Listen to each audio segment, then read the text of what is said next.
নমস্কাৰ মই পল আৰু আপোনালোকে চাই আছে ডিজিটেল আসাম আজিৰ ভিডিঅ'ত আমি আলোচনা কৰিম স্পেশাল টেট ইংলিশ পেডাগজিৰ আপোনালোকৰ সিলেবাছত থকা ল্যাঙ্গুৱেজ লাৰ্নিং আৰু একুইজিশনৰ ওপৰত কেনেধৰণৰ কোৱেশ্চনছ আহিব পাৰে তাৰ স্যাম্পল কেইটামান কোৱেশ্চন আমি আজিৰ ভিডিঅ'ত আলোচনা কৰিম যদি আপোনালোকে আগৰ ভিডিঅ' চোৱা নাই লিংক ডেসক্ৰিপচন বক্সত দিয়া আছে তাত গৈ আপোনালোকে আগৰ ভিডিঅ' চাব পাৰিব সো নিশ্চয় আপোনালোকে ল্যাঙ্গুৱেজ লাৰ্নিং আৰু একুইজিশন এই বিষয়ে আপোনালোকে পঢ়িছে সো ল্যাঙ্গুৱেজ লাৰ্নিং মানে যেতিয়া আমি প্ৰেক্টিছৰ জৰিয়তে গ্ৰামাৰৰ জৰিয়তে কিতাপৰ জৰিয়তে আমি বিদ্যালয়ৰ জৰিয়তে আমি এটা ভাষা শিকো হেতু আমাৰ ল্যাঙ্গুৱেজ লাৰ্নিং বুলি কয় কিন্তু একুইজিশন মানে যেটো আমি পৰিবেশৰ পৰা বা সমাজৰ পৰা আমি সেই ভাষাটো আয়ত্ত কৰো আৰু আমি স্বতঃস্ফূৰ্তভাৱে বা নেচাৰেলি আমি আয়ত্ত কৰো হেতুক ল্যাঙ্গুৱেজ একুইজিশন বুলি কয় আমি পৰিবেশৰ পৰা ল্যাঙ্গুৱেজটো ভাষাটো একুয়াৰ কৰো যেটো আমাৰ মাতৃভাষা আমি মাতৃভাষা বিদ্যালয়ত যাব না লাগে কিতাপ পঢ়িব না লাগে আমি কিতাপ বা বিদ্যালয়লৈকে নযোৱাকো আমি নিজৰ মাতৃভাষাটো আমি ক'ব পাৰো গতিকে এটোক ল্যাঙ্গুৱেজ একুইজিশন বুলি কোৱা হয় আৰু ল্যাঙ্গুৱেজ লাৰ্নিং বুলি ক'লে ইংৰাজী হিন্দী আমি যেনেদৰে শিকিছো এটো ল্যাঙ্গুৱেজ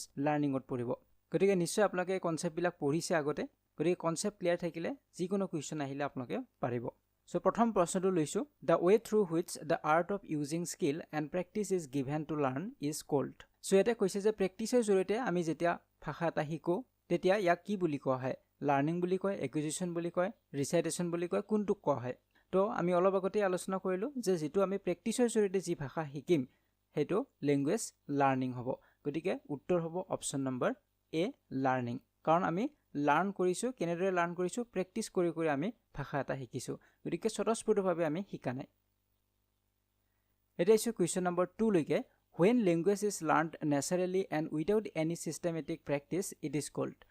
এই বিষয়ে আমি আলোচনা কৰিলো যেতিয়া আমি ন্যাচাৰালি ভাষা এটা শিকো কোনো ধৰণৰ প্ৰেক্টিছৰ প্ৰয়োজন নহয় প্ৰেক্টিছ নকৰাকে আমি স্বতঃস্ফূৰ্তভাৱে প্ৰাকৃতিকভাৱে ভাষা এটা শিকো হেতু কি বুলি কোৱা হয় একুইজিশন বুলি কোৱা হয় গতিকে উত্তৰ কোনটো হ'ব অপচন নম্বৰ সি হ'ব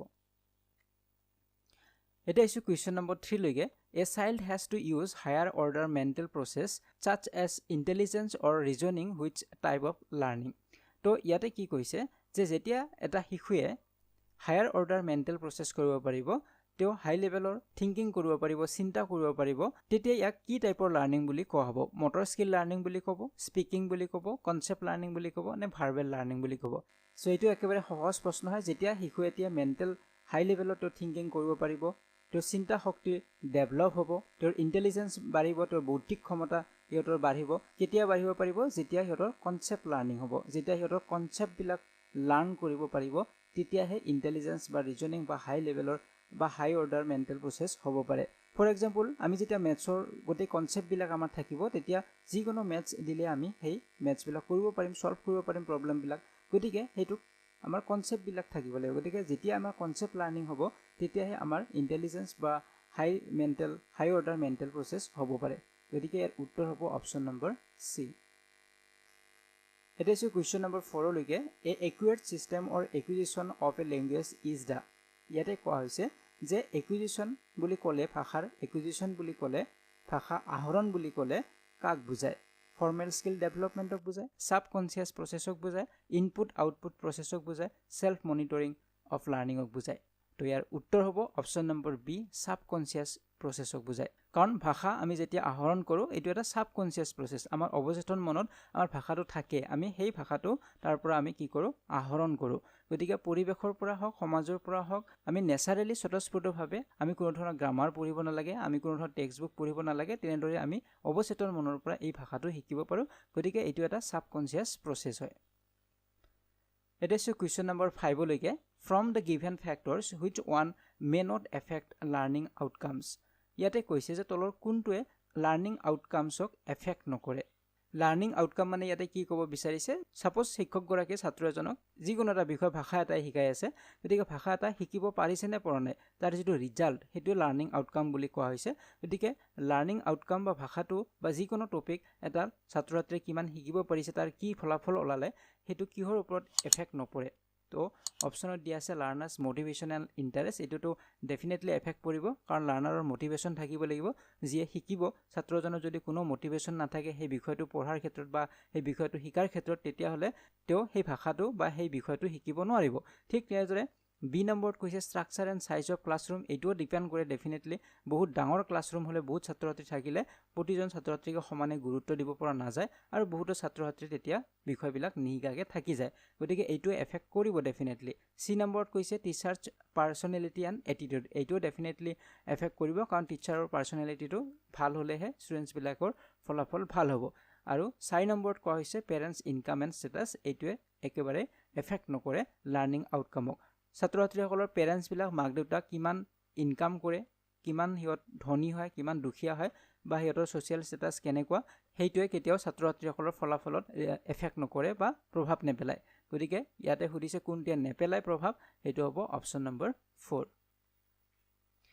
এটা ইছু কোৱেশ্চন নম্বৰ 6 লৈকে learning A language is a যে ভাষা এটা লাৰ্ন কৰাটো ভাষা এটা শিকাটো কেনে ধৰণৰ প্ৰসেস গ্ৰেজুৱেল প্ৰসেস হয় লাষ্ট প্ৰসেস হয় ইনষ্টেন্ট প্ৰসেস হয় অল ইনক্লুসিভ প্ৰসেস হয় গতিকে ভাষা এটা শিকা যেটো প্ৰসেস হেতু গ্ৰেজুৱেল প্ৰসেস হয় আমি লাহে লাহে শিকো যিকোনো এটা ভাষা আমি যেতিয়া শিকিম সাপোজ ইংৰাজী ভাষাটো যে আমি শিকিছো এদিনতে আমি ইংৰাজী ভাষাটো শিকা নাই আমি লাহে লাহে শিকিছো আজি এটা শব্দ শিকিছো কালি এটা শব্দ শিকিছো আজি অলপ গ্ৰামাৰ শিকিছো কালি অলপ শিকিছো এনেদৰে আমি এটা এলফাবেটৰ পৰা আৰম্ভ কৰি আমি এটা বাক্য ক'ব পৰা হৈছো বা লিখিব পৰা হৈছো গতিকে লাৰ্নিং কৰাটো এটা গ্ৰেজুৱেল প্ৰসেস হয় লাহে লাহে এটো হয় এটা ইছু কোৱেশ্চন নম্বৰ 7 লৈকে A teacher is explaining a new concept in the class. Shreya knows the meaning of difficult words and concepts. She also understands the concept without any difficulty. She is good in. So এটা কৈছে যে শিক্ষক গৰাকীয়ে এটা নতুন concept নতুন এটা topic এটা ভালদৰে বুজাই দিছে ক্লাছত আৰু শ্ৰেয়াই তাৰ অৰ্থবিলাক বুজি পাইছে ডিফিকাল্ট যিবিলাক শব্দ আছিল তাৰ অৰ্থ বুজি পাইছে শ্ৰেয়াই আৰু কনসেপ্টটো ভালদৰে বুজি পাইছে গতিকে শ্ৰেয়াই কিহত ভাল motor skillot ভাল cognitive ability ভাল আছে rote memory ভাল নে verbal ability ভাল শ্ৰেয়াৰ যেটো কনসেপ্টটো ক্লিয়াৰ হৈছে নতুন শব্দবিলাকৰ অৰ্থও জানে আৰু কোনো প্ৰবলেম নহকে কনসেপ্টটো ক'ব পৰা হৈছে তাৰ মানে ইয়াতে এইটোই বুজিব পাৰে যে তাইৰ কনসেপ্ট লাৰ্নিং হৈছে তাইৰ সংজ্ঞাত্মক বিকাশ হৈছে cognitive development হৈছে গতিকে এইটো কি বুলি কোৱা হ'ব অপচন নম্বৰ বি হ'ব শুদ্ধ উত্তৰ যে তাইৰ যেটো এবিলিটি সেই এবিলিটিটো কোৱা হ'ব cognitive ability বুলি কোৱা হ'ব It is question number 8 লৈকে According to Vygotsky, learning in a child or adult takes place due to. So প্ৰশ্নত কৈছে যে Vygotsky মতে এটি শিশু বা যিকোনো এজন প্ৰাপ্তবয়স্ক লোকে যেতিয়া লাৰ্ন কৰে শিকে এটো কিহৰ ফলত হয় এটো ইনবৰ্ন এবিলিটি হয় যে জন্মৰ লগে লগে আমাৰ এই এবিলিটিটো আহে যে আমি যিকোনো ভাষা এটা শিকিব পাৰো ঠিক তেনেদৰে সাইন্টিফিক এটিটিউড হয় সোশ্যাল ইন্টাৰেকশন হয় ইন্ট্ৰোডাকশন অফ এ স্টিমুলাস হয় গতিকে উত্তৰটো হ'ব অপচন নম্বৰ সি সোশ্যাল ইন্টাৰেকশন কাৰণ ভাইগস্কি মতে শিশু এতিয়া বা প্ৰাপ্তবয়স্ক লগজনে লাৰ্ন কৰে সোশ্যাল ইন্টাৰেকশনৰ ফলত সামাজিক যেটো প্ৰভাৱ বা সামাজিক যেটো পৰিবেশ সেই পৰিবেশটোৰ পৰাহে আমি ভাষা এটা বা যিকোনো কথা আমি শিকিব পাৰো সো সৰু শিশু এটিক যদি ঘৰতে বন্ধ কৰি ৰখা হয় আৰু সমাজৰ পৰা দূৰত ৰখা হয় তেতিয়া হলে তো ভাষা এটা সহজতে শিকিব নোৱাৰিব কিন্তু সেই শিশুতে যদি সামাজিক আদান প্ৰদান কৰে তেতিয়া হলে অতি সহজতে সোশ্যাল ইন্টাৰেকশনৰ ফলত ভাষা এটা সহজতে শিকিব পাৰিব গতিকে ভাইগস্কিৰ মতে সোশ্যাল ইন্টাৰেকশনৰ ফলতহে আমি ভাষা শিকো এটা ইছু কোৱেশ্চন নম্বৰ 9 লৈকে according to Piaget learning occurs due to so Piagetৰ মতে লাৰ্নিং কিহৰ ফলত আমাৰ হয় ইনবৰ্ন স্পিকিং এবিলিটিছৰ ফলত হয় স্টিমুলাস কগনিশন হয় এছিমিলেশন এণ্ড এডাপ্টেশন হয় এণ্ড সাইন্টিফিক ইনভেষ্টিগেশন হয় সো পিয়াজেৰ মতে পিয়াজেৰ ধাৰণাটো বেলেগ তেওঁৰ মতে এছিমিলেশন আৰু এডাপ্টেশনৰ ফলত আমাৰ লাৰ্নিং হয় তো এছিমিলেশন মানে কি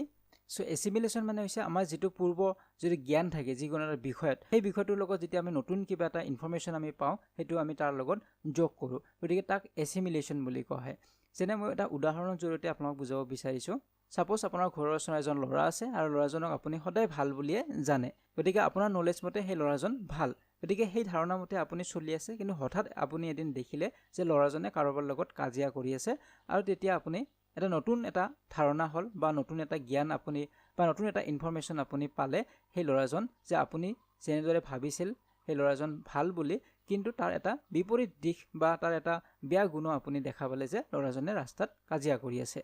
গতিকে এই যেটো নতুন ইনফৰমেশন আপুনি এড কৰিলে আৰু এড কৰাৰ পিছত আপোনাৰ এনেকুৱা হল ধাৰণাটো যে ল'ৰাজন এনেই ভালে কিন্তু কেতিয়াবা তেওঁ ৰাস্তাত কাজিয়াও কৰে গতিকে এই যেটো নতুন এটা আপোনাৰ ইনফৰমেশন যোগ হল ইটোকে কোৱা হ'ব এছিমিলেশন বুলি গতিকে আমি তেনেদৰে ভাষা আমি শিকিব পাৰো বা যিকোনো আমাৰ লাৰ্ন হ'ব পাৰে তেনেদৰে আমি আগবাঢ়ি গৈ থাকোঁ, নতুন নতুন ইনফৰমেশ্যন আমি পাই থাকোঁ, সেইবিলাক পুৰণিবিলাকৰ লগত আমি যোগ কৰি গৈ থাকোঁ, তেনেদৰে আমি শিকোঁ। গতিকে এইটো পিয়াজেৰ ধাৰণা, এইটো কোৱা হয় এছিমিলেশ্যন।